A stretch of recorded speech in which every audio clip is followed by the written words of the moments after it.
Welcome back to The Momager, where we explore inspiring journeys of women navigating life, work, and family with strength and grace. I'm your host, Aimee Rickabus, author of The Momager, Unveiling the Invisible Work and Sparking a Leadership Revolution, now available on Amazon. Today's episode is a special one. I'm joined by Stacy Clark, an acclaimed singer-songwriter whose music has been featured on One Tree Hill, The Hills, and Keeping Up with the Kardashians. But beyond the spotlight, Stacy is also a devoted mom of two, a passionate momager, and a woman who wears many hats: wife, artist, advocate, and now family, through a special connection we share. My sister-in-law, married to my brother, is her husband's sister, so we bonded through a beautiful family thread. Throughout this conversation, we'll explore how Stacy balances creativity and caregiving, business and intuition, all while navigating the often invisible labor so many women shoulder. And stay with us until the end of the episode. You'll hear two of Stacy's newest songs, Little Out of Focus, which is our theme song, and Sugar in the Air. They're beautifully introspective, airy, and emotional, songs that speak to the journey of self-reflection, resilience, and joy. So let's dive in. Stacy, after reading chapter 1 of The Momager, which explores invisible labor and the call to rise up, how would you describe a day in the life of a momager, wife, and singer-songwriter? Complete chaos. I think it's a full life. It's a beautiful life. And I think every person, you have times where you're just like, okay, I'm just going to get up and do my best. And that's all you can do, Right? Like in a normal day, what would you say? Like you get out, do you have a routine? Yeah. I usually get up around 7 a.m. I make sure the kids' lunches are made. I feed them breakfast, get them out the door, bring them to school. Honestly, I'm like very OCD. I like to have everything clean before I can get anything done. So whether I'm not even kidding. Like once a week, I wash the car, I clean it out, or I go grocery shopping. I fix all the food and stuff because I really try to keep us eating healthy, especially just has been like a brutal year for being sick. And then, once I have everything, I feel like organized, then I can either focus on work I have to do on emails, the kids, if they have like auditions, preparing scripts, like really just setting that all up, anything music related, non-music related. And then hopefully finding some time to exercise. That's something I'm really prioritizing. Like my husband and I like going on walks. And if I can't do that, I try to go hiking with a girlfriend and then before you know it, it's time to pick up the kids and then bring them to all of their activities. And then that's full on with the homework. And then they usually have auditions. Like last night I was up to midnight, like editing an audition for my son and then put the kids to bed, but then I'm still up. So I try to prioritize sleep as well, but there are some days when there's deadlines or things I need to get done. That's where it gets a little tricky. Oh, yeah, totally. So always trying to find the time to squeeze everything in. Yeah. And because we're such perfectionists and we like things done a certain way, it's like keeping all the things, making sure the kids eat well and, keeping it to the level of our personal standard while we get all of the things done. It's lots sometimes. Yeah, the visible and invisible labor that goes into running the house. I feel like for me, I had like today, I was like, we just got back from Tahoe and we still have, even despite doing so much laundry, there's still like laundry and skis and snowboards everywhere. And I just had to be like, it's okay. Like, it's okay. I don't have to put everything away, but I just feel like maybe it's just something I create for myself or just knowing that I'm the only one who's going to like do it or it won't get done. I just feel like pressure to always get stuff done. Oh, yeah. I think we always feel under pressure. I think moms have like this never ending to-do list, Yeah. I never experienced time anxiety until I became a mom. And I've heard of these things and I'm always like, but it's a real thing. And even like, I hate being late. I was always late growing up. I was always the last kid picked up. And my mom did her best, she was a single mom. But that to me, I'm just like, we have to go. And we're, my kids are just very like almost European. Like during the week, they will wake up right, 10 minutes, 15 minutes before going to school. But if it's the weekend, they're up at 6 a.m. And I'm like, why? And they're like, because we have the whole day and it drives me crazy. But this is just, it's one of the fun things about parenting. You could sleep in and they're not going to. But during the week when you have to get up, you have to like wake them from the dead. And it's just like a fun little game we play. We do the exact same thing. I experienced that this morning. I was like, oh, good. I'm like, I will have an extra hour this morning. I will get up an hour early before the kids get up. Nope. They were up like the one day they don't have anywhere to go today.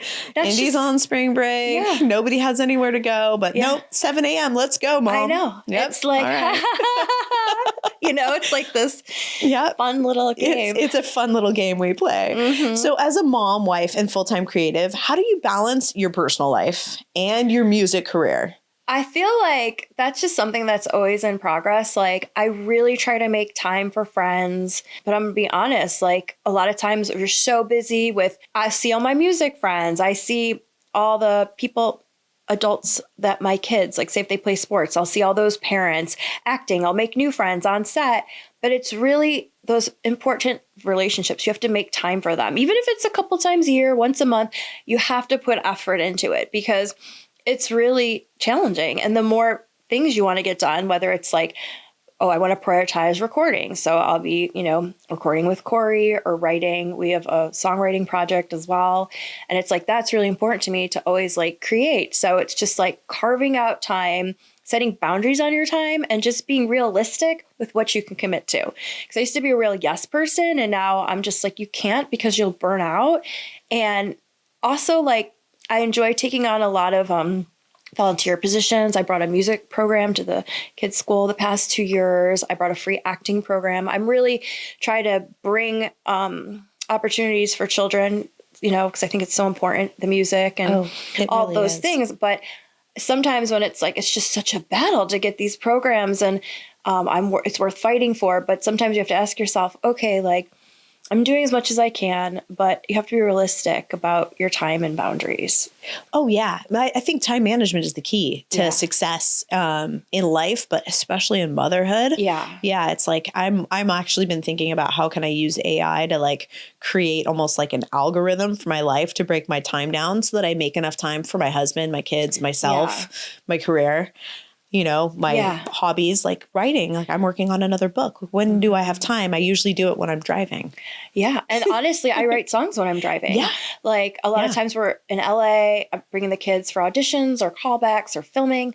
I will have song ideas. I'll make notes in my phone or just carving out that time where you're like, I need this for me, to be happy. And it's so important because I feel like if you don't do that, then you can almost be like resentful or just not as happy. I notice if I don't walk as much, like or exercise, I'm just not as happy. And I want to be the best version of myself. Yeah. I think that's so important. Yeah. I tell my kids, it's kind of like we have these human bodies and they're kind of like our pets and we have to make sure we feed them the right food. Yeah. They get enough to drink, they get enough sleep, and they get enough exercise. Yeah. Like if we had a pet, we would take better care of it than we take care of ourselves sometimes. No, it's true. Especially even like the water thing. I mean, that's such a real thing. It's like you'd think like our bodies are made of water. We need water, but it's just, all those little things. So important. Yeah. Like I think that's one of those big things you got to instill in your kids. It's like, how do we take care of our bodies in that special way too? Oh, especially even with vitamins. I find if my son isn't getting like vitamins, B's, like he's just more moody and folate. And so I'm just like, did you take your vitamins? We haven't had them in a couple of days. Okay, I see it. If Julian hasn't had his multivitamin, it is so obvious. Yeah. Yeah. He's so much more moody. Yeah. And I feel like even for me, I'm just like, okay, am I methylating? Did I get my MFB? I know it sounds crazy, but these are things like, I know I have the mother gene. I know I don't methylate. I know I need these things to be like, Me too. Yeah. I know. It's amazing how we've become so much more aware in the information age. Like we do have a deeper understanding of our bodies than we ever had before. Oh, I feel like when I was younger, I was so hyperactive. But when I look back, I'm like, I had like Flintstone vitamins, if that, you know what I mean? Right. And I'm just like, and it wasn't until college that I like realized so much about food and the, glyphosate and all that stuff and just like changing. Then it's like, oh, I went from like barely like getting a C in school to being on the honor roll dean's list. But I feel like nutrition is such a huge part of life. And it's like, how would you know? You know what I mean? Yeah, it really is. Well, I think we've come a long way with nutrition in the last, 13 years or so. Oh, yeah. With the understanding epigenetics and how nutrigenomics and how different bodies need different foods and different vitamins and minerals. It's pretty cool. I love that part of things too. Yeah. It's amazing that changing your diet was able to change change your performance Oh, totally. in your academics.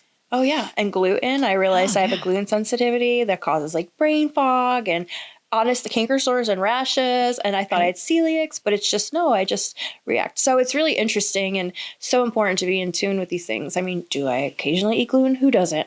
But do you know what I mean? It's just like being aware to optimize your brain and your energy. Yeah, totally. I love that. And okay, a little different subject, but how has becoming a mother changed your songwriting? Oh, it's completely changed my songwriting in that I just feel like there's no pressure. Like, I just don't care what people think. I'm very happy. I want to be a good representative for my kids to see you can do whatever you want. You can write whatever you want and be you. It's like that Dr. Seuss saying, you know, what is it like? The people who care or something like, it's a really good saying. I'm botching it, but people who mind or don't mind, you have to Google it and say it. Insert here, Dr. Seuss saying. But it's just the people who matter don't mind, and the people who mind don't matter. And that's such a good, so it's like, just be yourself and be authentically you. And I feel like having kids and being a songwriter, I'm being more authentic and creating things that are, oh, I want to create this positive world. I want to bring people into like the French Riviera. So, or this happy time in my life, you know, so just opening up those chapters rather than, I feel like pre-kids and pre-marriage, you know, you have like breakups and which I still will write about friendship breakups or this or that, or, you know, if you're angry at your family, you know, you can like put it in a song, but I feel like, yeah, it's just a happier, more joyful time in my life. And I just try to reflect that. Mm-hmm. I love that. Tell me about your journey as like a singer-songwriter. Like, how does this happen? When do you start writing music? I think it's really funny. My life, it's like a comedy in a way, but also a tragedy comedy. But I feel, so long story short, when I was 8, my dad got in a car accident and we lost him, and my mom took me to a therapist. And so they taught me, you just have to write about how you feel and always just let those emotions out. Don't hold them in. And so I just always did that. And my grandmother's sister, who was actually a Catholic nun, got me a strawberry shortcake notebook, and I would just write my feelings all the time. And then I wanted to learn an instrument. My first instrument was a clarinet, but you clearly can't perform. So I taught myself the guitar, which was challenging. I mean, I literally worked jobs, saved money as a soccer referee. And then I went and I bought my guitar, taught myself. And my mom was like, whose is that? And I'm like, it's mine. I'm going to do this. And I just always have been really driven, knowing what I want to do. Yeah. And then from there, I just loved music. I also played soccer, but when I was in college, before college and high school, I got really sick. I had an immunity disorder, which I'm pretty sure is through the tetanus shot. I was behind on a lot of vaccines for college. And so my doctor gave me like literally 5 at once. So I was completely healthy. And then I went from being healthy to like hemophilic, only 30, something crazy, like 15,000 platelets. And I was basically a girl in a bubble. So then I had to get a blood platelet transfusion and all of these things go on prednisone steroids, which was just like wild. So I didn't, I got to play soccer D3, but my life was just completely different. I wasn't really sure. I've always wanted to do music, but I had to go to college. My mom was like, you have to always be able to support yourself. Like this is the way, or you're not in the family. And I'm really glad she did that because I had such a great experience in college and I met so many great people, but it was really, I knew I wanted to do music. And having like my life shift, from wanting to do soccer and stuff, I just was like, okay, it's clear. This is my path. And then I just knew I had to fight for it. And I did. And there's no like, hey, this is how you become a musician. Like I was living in Long Island and I'd go to New York a ton and lug my guitar around and perform and audition for things. And then I just was like, my first tour I did when I was 19, I toured all over the US and I booked it around all my friends I met in college. So I started at SUNY Plattsburgh in upstate New York, but I also studied at University of Hawaii. Cool. And I always find the loopholes. So you can go to the have an exchange, not going in state and paying in state prices. And so I got all my friends and we all went there and it was like the best time of our lives. But then I felt like I had to come back to reality. So and I graduated. I started at Buffalo State, then Hawaii, then Plattsburgh. But I made friends all over, booked tours. And I feel like having friends is like so important. And I just learned so much from those experiences. And then I would just grind, write, record. My first internship was when I was 15 at a high school. I fought for the program. They were going to cut it from our high school. I had to perform and sing. So I've always been advocating for the arts, fighting for the arts. Yeah. And making music. So how old are you when you did your first album? So 14. Holy moly. And then 15, I recorded it. And I worked many jobs to fund it. I did it all on my own. And it's just like, why my first album was actually Culture. It's not available if you have it. Yeah. But it was just really innocent, like the songwriting. And it just depicts that time in high school where you're just like the confusion, like what is my purpose? Yeah. And and it's just I would go to festivals, Christian festivals, and then sing campsites and sell my CD. And I really feel like Girl Scouts selling cookies taught me how to sell music and all these wonderful little things in life that make you who you are. I love that. That's amazing. So you really leveraged your community around you, which we also, it's part of our intellectual capital in my book. That would be considered intellectual capital. It's leveraging the people around you. So you were able to do that to put together your first tour at 19. That's really smart. Yeah. Yeah, that's amazing. I love that. So there's so much invisible labor that goes into both the creative and the caretaking. What's something that people don't often realize about you, the emotional or mental load that you carry? I feel like maybe people don't realize I do as much as I do because I take on a lot of roles. But I also feel like because I'm in a position where I can do more, I am called to do more. Like it's community service is like so important. And then also just doing as much as I can for my kids and their friends. Like I manage a soccer team, which is full on because I also book the scrimmages and we do a lot of fundraising because I want to make sure everybody can afford to do all of these, wonderful things. And I think it's, just volunteering and being present. Absolutely. But then, just trying to do music and carve out time for that and then carve out time to be, like you said, be a wife and be a friend. And that's, it's just a lot. Yeah.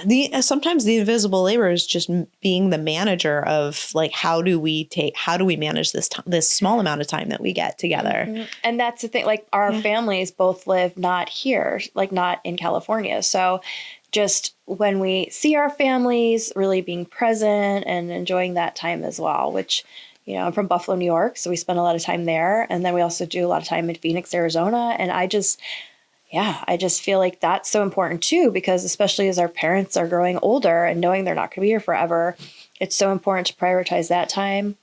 And that's something that's like so important. You guys do a really good job with that. You really do. Like how long do you guys spend in New York? We do 3 weeks every year. I love that. And then Arizona will go like a couple weeks a year. I mean, it's not a bad drive. And we're just, our kids, if we did anything right, it's like they're road warriors. So, they're just used to being in the car and we go to Tahoe, we go to Arizona, we just put them in the car and go. And it's really great, Yeah, it's so good. We just did a road trip with the 3 older boys. We went to Arizona like a week ago and it was so fun. It's been a while since I just threw the kids in the car. Yeah. And I think everybody missed it. I think they all had such a good time just being together. Road trips are so fun, Yeah. And I love it. Yeah. Just go and visit the grandparents and visit Uncle Paul and go see Auntie and everybody. I think it was such a good time for them. They had a really good time. It is. And it's special because you're on vacation, but you're also seeing family. So there's definitely like perks, but obviously I would love our family to live down the street, Oh, I know. And me too. I mean, I'd love to drop the kids off.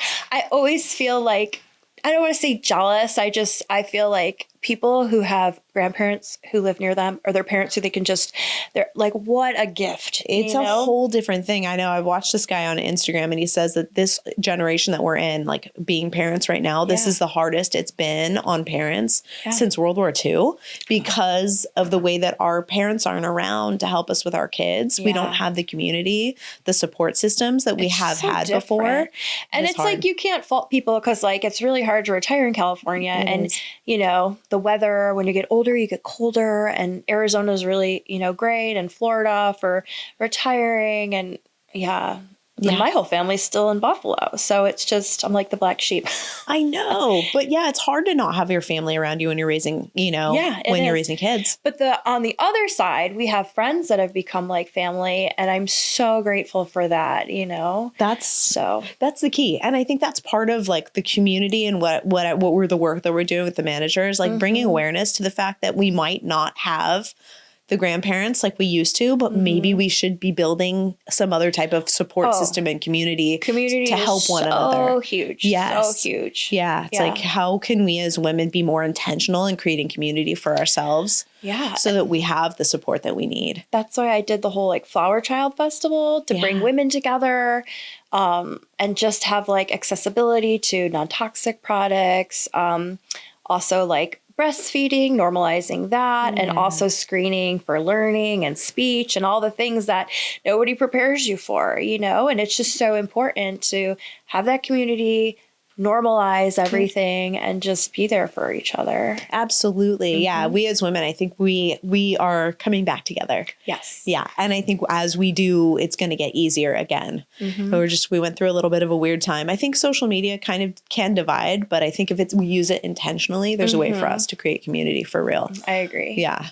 It's setting the intention of doing something real instead of something that's just like, you know, surface level or yeah.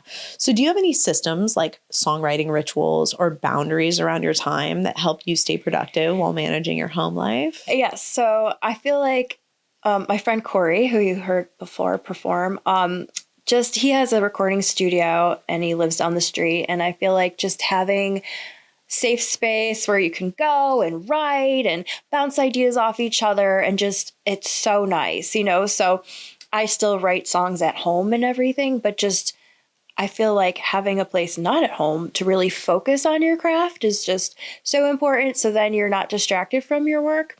And I think it's great to be able to work remote, but it's also good to like have that. And it's been a huge difference in my writing and, you know, my time management. I mean, every day my husband and I will go on walks and we'll try to prioritize that. Because sometimes it's like house divided. You're bringing one kid somewhere, the other, you know, he's bringing the other kid somewhere else, and just trying to find like time, whether it's on the weekend with all the family and then during the week with each other. That's so important. It's so important. Even doing like a lunch date or something, you know? We call them mini dates. Yeah. A mini date can be going to get like a Starbucks. Yeah. You know, and just being intentional about the fact that this is a date. We're going to call it a date and we're going to be intentional about it. Totally. It's just wild when you have kids. It's just like you're like, okay, now we got to work. You know, it's like everything before seems so easy. Now it's like, okay, we got to really carve out time. You really do. You have to really prioritize carving out the time. I was talking to my dad about it because my dad, he's just really into the podcast and he's been watching everything. And we're kind of like talking. Hi, Dad. Dad. We've been talking about like the book that I just wrote. And then we've been talking about the book that I'm working on next. And he was like, Aimee, don't forget to remind everybody to prioritize their spouses. Yeah. And I was like, okay. He's like, yeah. He said he got so caught up in work that he forgot to make time for that. It's like, for his family. It's like we definitely pour a lot of our energy into our kids, but at the end of the day, when they're moved out, you want to end up together still. Yeah. So I just feel like having an open communication, obviously, like, you know, you're not going to agree on everything and this and that, but just like always communicating and always being honest. And I feel like it's so important. But yeah, I think also not just spending time together, but then I also think it's really important for him to go on boys' trips or me to go on girls' trips. Because again, going back to the how can I be the best version of myself if I'm always overworked and, you know, I feel like just always, it's good to feel needed, but sometimes it could be like overwhelming. Just having that, oh, I have 4 days where I don't have to worry about anything. Like even flying, you're like, oh, I don't have to worry about anything, you know? Oh, flying without a It's like a spouse or a child is vacation. amazing. Yeah. And I it just really feel is. like, so that's something that's really important too. Like, Yes. not only make time for each other, make time for yourself. Yes. You go, I go, we're good, you know? Yeah, it's so, so important. And I really feel like we kind of tend to lose that in our society, that to really prioritize making time for your friends. It's so and making important. time for yourself, especially when you're a mom. There's no guidebook that comes along with being, No. with motherhood. And I think that should be one of the pointers is Yeah. don't forget your girlfriends. Yeah, even if it's like every 2 years. Like I just did a trip to Vail with my girlfriends. We had the best time. 2 years before that, we went to Charleston. But we would always be like, we're going to do these trips. And then like COVID hit.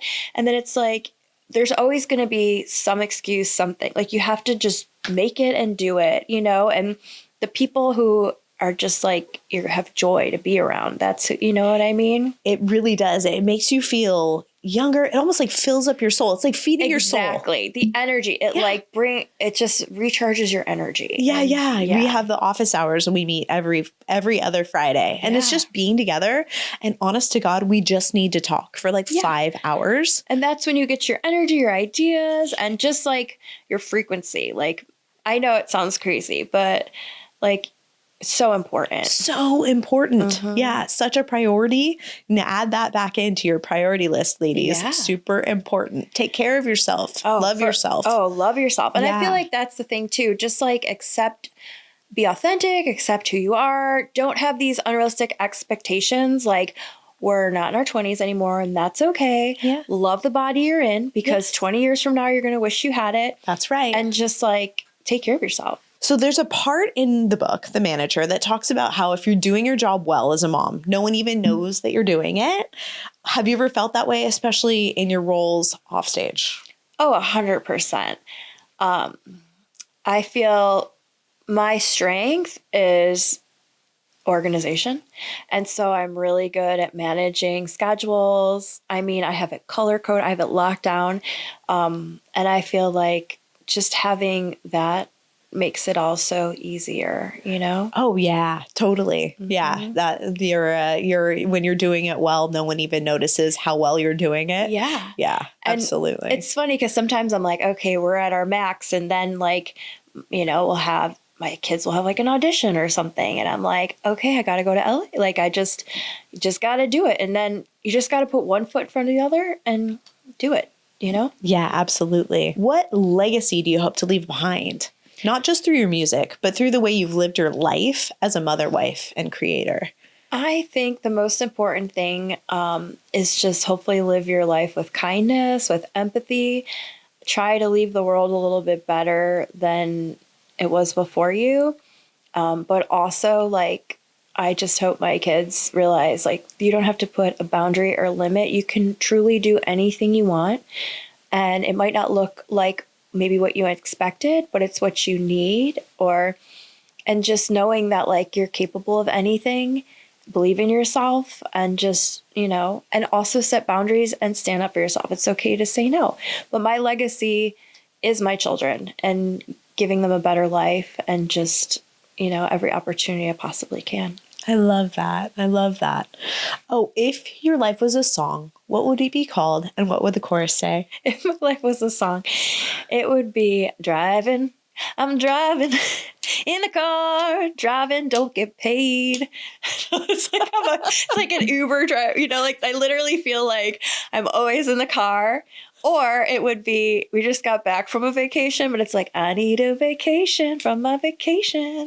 You know, it's like, because you get back and you're like, oh, I have all this stuff. And it's like, you're back on the gerbil, back on the hamster wheel. I love that. But I feel like every parent can identify with feeling like being a driver, you know, because your kids can't drive and you want them to stay active because you don't want them on the screen all the time. So you're just always in the car, you know? Yeah, you are always in the car. Whether it's for your stuff or their stuff, you know? You are always in the car. It is the one truth of motherhood. It would be like a Grateful Dead style, like, you know, like Corey and I will write it for the next one. All right. Love it.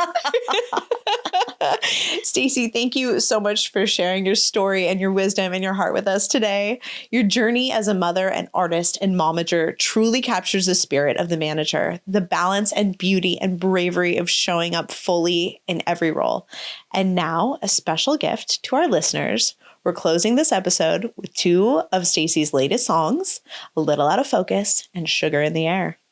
Little Out of Focus is a hauntingly honest reflection on vulnerability and clarity, while Sugar in the Air lifts us into a space of joy and lightness, a reminder that even in the chaos of life, we can find moments that sparkle.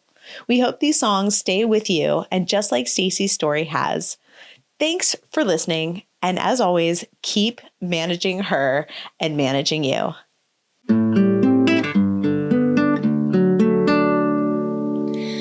Little out of focus, a little out of focus.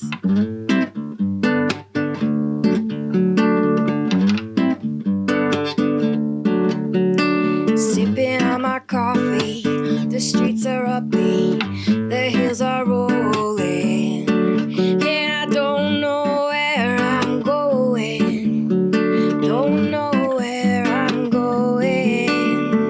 Ooh, I feel fine. Ooh, we all got time. Getting lost is half the fun. I wanna soak up all this love. Meet me in the garden, we're just getting started. Take the money and run. Living in the moment, little out of focus. Let's have some fun. Ooh, I feel fine. Ooh, we all got time. Taking it all in. Wind in my back, I'm sailing, sailing.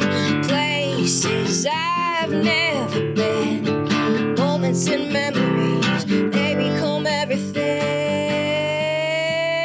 Ooh, I feel fine. Ooh, we all got time. Meet me in the garden, we're just getting started. A little out of focus. Meet me in the garden, we're just getting started. A little out of focus. A little out of focus. A little out of focus. A little out of focus. A little out of focus. Hi, my name is Stacy Clark. You just heard our song, A Little Out of Focus, and now you're going to hear Sugar in the Air. I have Corey Clark joining me on guitar. And he also wrote all the guitar parts for these songs. Did I? Yeah, you did. Okay. I think it's very important. I wrote all the lyrics. We're Clark Squared. Dude, there's the band name right there. Are we going? We're going. Okay.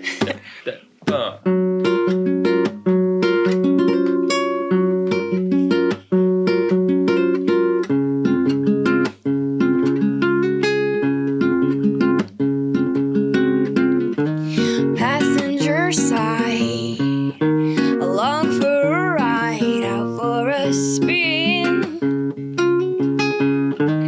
Windows rolled down, I see the town, take it all in. Floating like a breeze, singing pretty please and thank you. Merci beaucoup. Sugar in the air, take me anywhere. When I'm with you, I just don't care. Sugar in the air, take me anywhere. Take me anywhere. Ooh.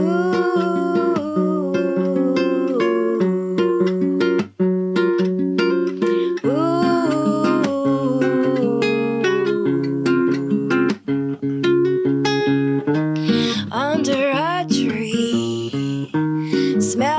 ball breeze, sounds of waves crashing, feeling the rock under my feet, got what I need. Oh, floating like a breeze, singing pretty please and thank you. Merci beaucoup. Sugar in the air, take me anywhere. When I'm with you, I just don't care. Sugar in the air, take me anywhere. Take me anywhere. Sugar in the air, take me anywhere. When I'm with you, I just don't care. Sugar in the air, take me anywhere. Bare feet running through fields of lavender. Time stands still in a vertige blur.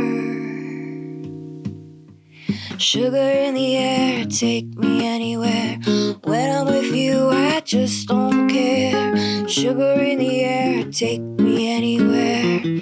Take me anywhere. Sugar in the air, take me anywhere. When I'm with you, I just don't care. Sugar in the air, take me anywhere. Take me anywhere. Whoa, whoa, oh,